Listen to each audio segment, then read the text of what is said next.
everyone, my name is Jen. I'm a Colors by Gina national artist, and I've been working with the company for about 3 years now. And today I'm going to be teaching you a technique with braided balayage, which is a reverse balayage, incorporating some rich chocolate colors with some caramel tones. And this is my client. She's come in after a summer of blonding. Imagine she had some roots grown in. I'm going to be doing a root touch-up first. So I'm going to start that process, and then I'm going to show you how to do the braided balayage shortly after. So let's get to it. I'm going to section my client in 3 partings, a T parting from the apex to the ear, and from the back of the head is going to be 1 section. I'm going to be doing a root touch-up first. The Colors by Gina colors that I will be using today are 4.77 and 4.0 on the roots. Going to give her a rich dark chocolate, but my client had a little bit of gray and she said she needed to have a little better coverage. So I'm adding the 4.0 to help cover the gray in this case. So that's a good little trick with your clients. If they have resistant gray hair, you want to add a little bit of the 4.0 to the formula. So let's go ahead and get started on her root touch-up. I'm going to start in the back.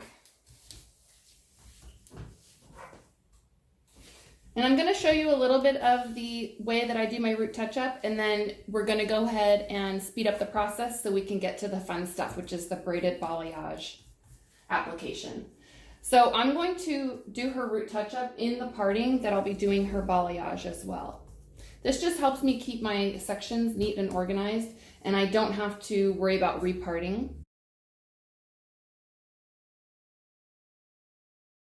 So you're just going to do a global application. I'm going to pull it about 3 inches down, maybe 2 inches in her case because her hair isn't quite as long as some clients. If they have longer hair, you can afford to pull that color down a little bit lower.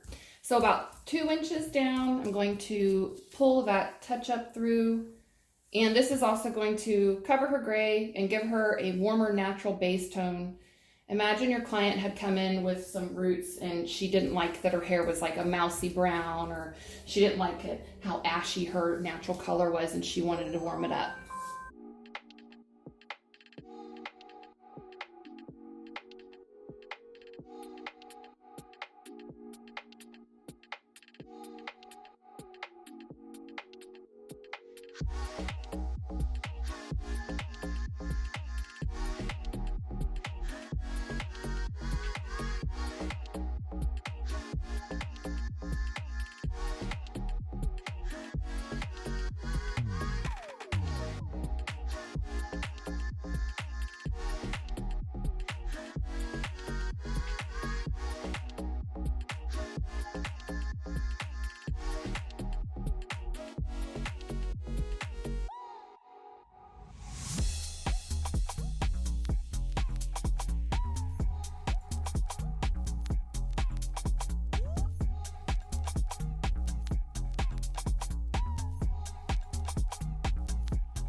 Okay, I have completed her root touch-up. She is all nice and combed out and nicely kept so that it's easier for me to have a neater application. I keep a towel on hand because I want to make sure that my hands are also clean at all times.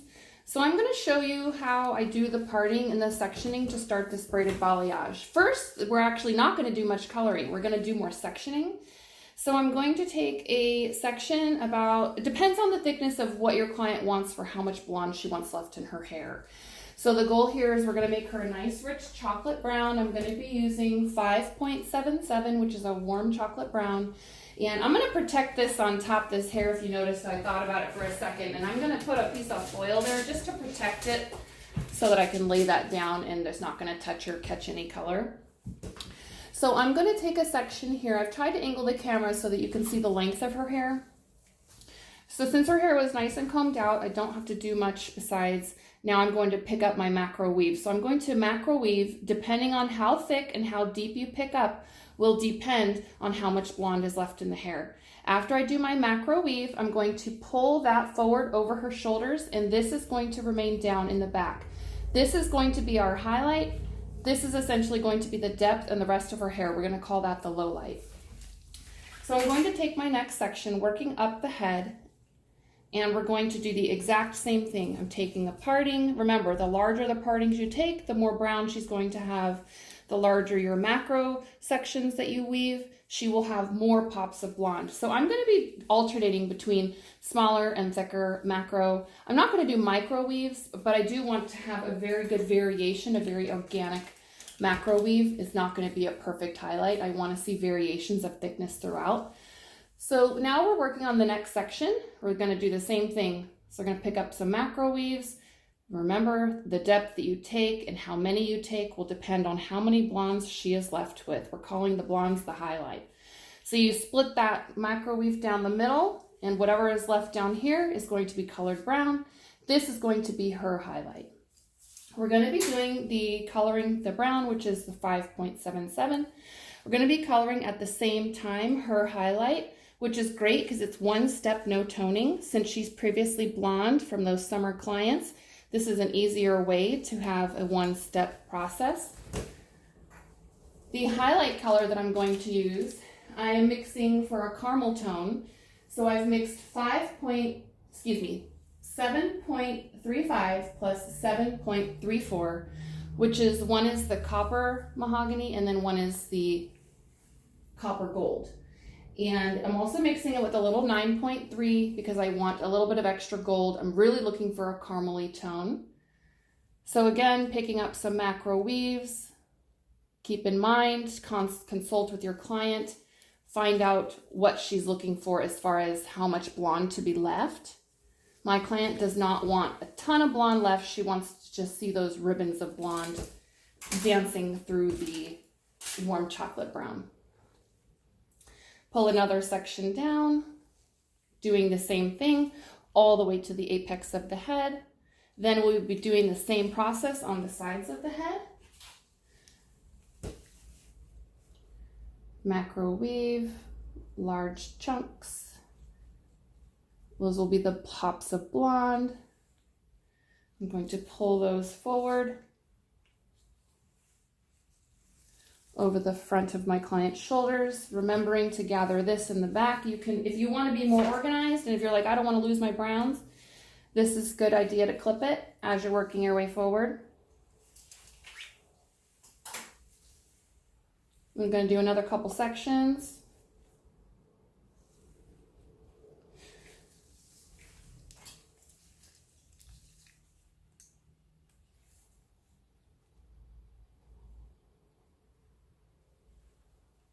And you'll see why it's called the braided balayage in a few moments after we're done coloring.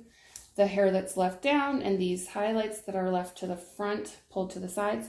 You'll see what we do to help keep the hair organized. That's really the only part about the braiding is honestly just keeping the hair organized and remembering what sections you're working on with light versus dark. Okay, let's do 2 more sections.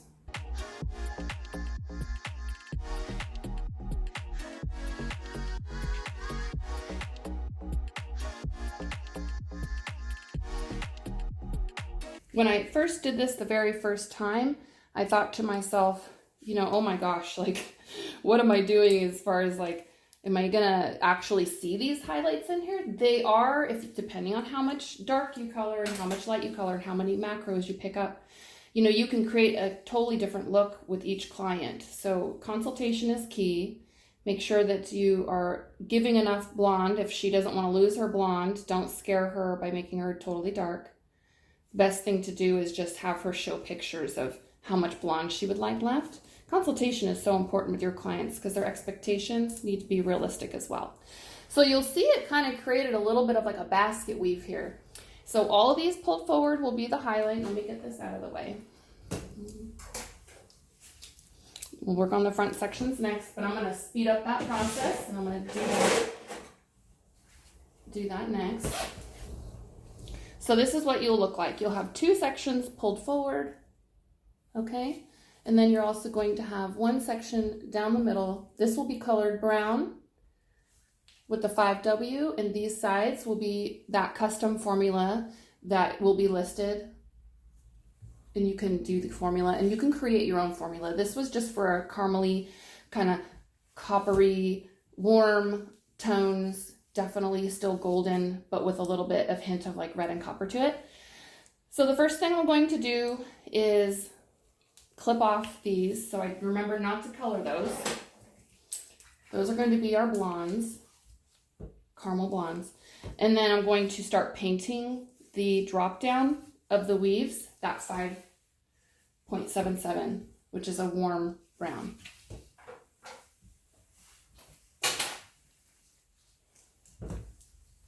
Let's make ourselves neat here. Everything nice and clean and neat, so we're not making a mess. And we're also not transferring that brown onto any other blondes.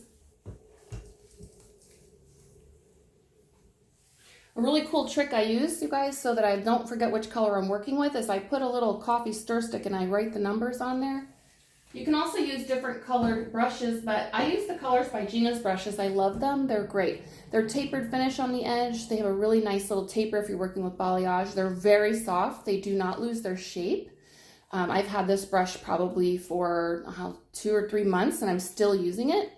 So the Colors by Gina brushes are great. So that's why I started using the picks, the coffee sticks, to write down my formulas so I don't forget. And here's an example of the other formula, so that you stay organized and you know what you're doing and you don't forget where you're at. That's the goal.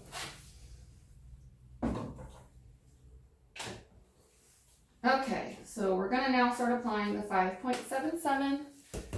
We're gonna blend it in from that 4.77 that we combined with 4.0, and we're going to blend and saturate completely through from that line of demarcation to her, through her ends.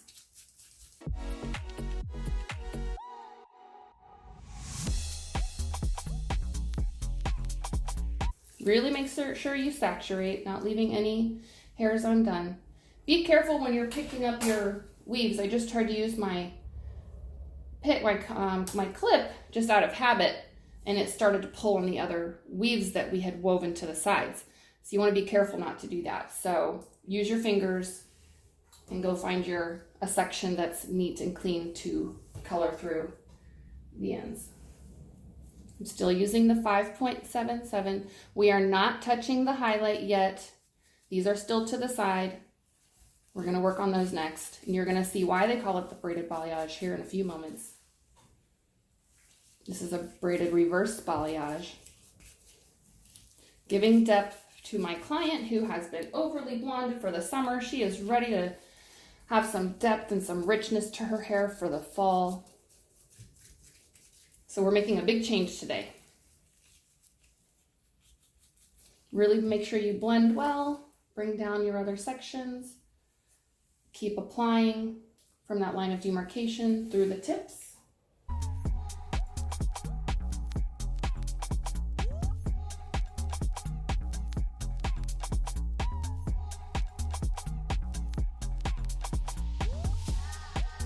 So this is something I used to do back in the day, where I would weave and color, weave and color, weave and color, take slices and color. This definitely speeds up the process. I'm able to charge the same amount to my client. They get just as a good result, and it saves me time in the salon, and I can power book and work another client between this. I'm not concerned about lightning in this case because we're not using any kind of lightning dust. So this is just going to be timed, and then once she's done processing, I rinse her out. So a little bit of an easier, less stressful process doing it this way. Here's where the braiding comes into play. I'm going to take my 3 little sections here. I'm just going to braid this just to keep it neat and organized and out of the way. This is all we do with the braiding. That's it, just for organization and neatness. You want to keep a towel handy because we're going to wipe our hands, keep them nice and clean. Now I'm going to apply her highlight, which is going to be just a color highlight, and it's going to be a mix of 7.35 and 7.34 with a splash of 9.3. So that's going to be this section. There's one on each side of her head in the back. I'm going to start applying this. In this application process on the sides, because you don't have a whole lot of hair you're working with, if she's got thicker hair, you can take smaller sections. But this client, she's got finer hair, so we don't have to worry about taking super small sections. And we can immediately see that this has like a purplish tone. The Colors by Gina, the way that this oxidizes, the coppers and the mahogany families do take a little bit of a purplish tone. So don't worry, don't freak out. Apply the color, let it work, let it do its thing.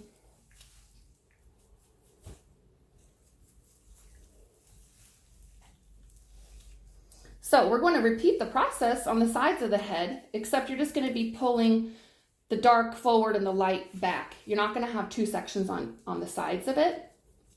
Just to be neater, we're just going to be pulling it mostly away from the face so that we're not getting our clients any color on their face. And I also used a cream barrier on her hairline since they're going darker. Definitely take care of your clients and leave them with no ring when they're leaving the salon. Take that extra little step that's really meaningful to the clients. We're going to braid this section too now, again, just to stay nice and organized and clean.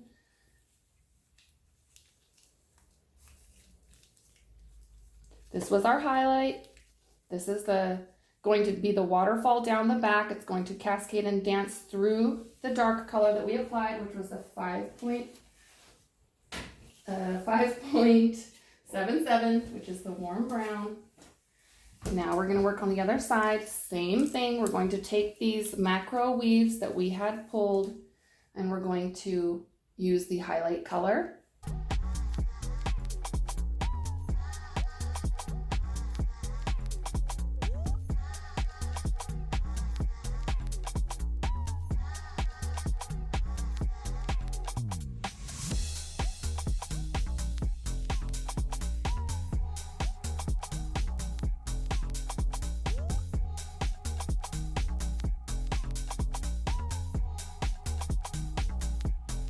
Okay guys, this is what the final process will look like, and you're going to let your client process for 35 to 40 minutes. If you're concerned about how dark the highlight will take, just do a little bit of a lighter color. If you have any concern with your client not liking the color, do a lighter shade, maybe add a little bit for 9.3. But you're going to have a bunch of braids that are going to keep the hair organized while it's processing. So that's why they call it a braided reverse balayage. You can see it's kind of got like a basket weave kind of look to it too. Hi everyone, I would love to share with you the final results of my braided reverse balayage. I did chocolate and caramel tones. You can see the dimension, you can see the warmth in her hair, you can see the ribbons of dark running through. My client came in, she was all over blonde from the summertime, so this is giving her a nice spicy fall look. I would love for you guys to try it, and if you do, please tag Colors by Gina and share your formulas you use, because you can do any formula with the technique that I showed. So go ahead and give it a try, and thank you for watching, and we'll see you next time.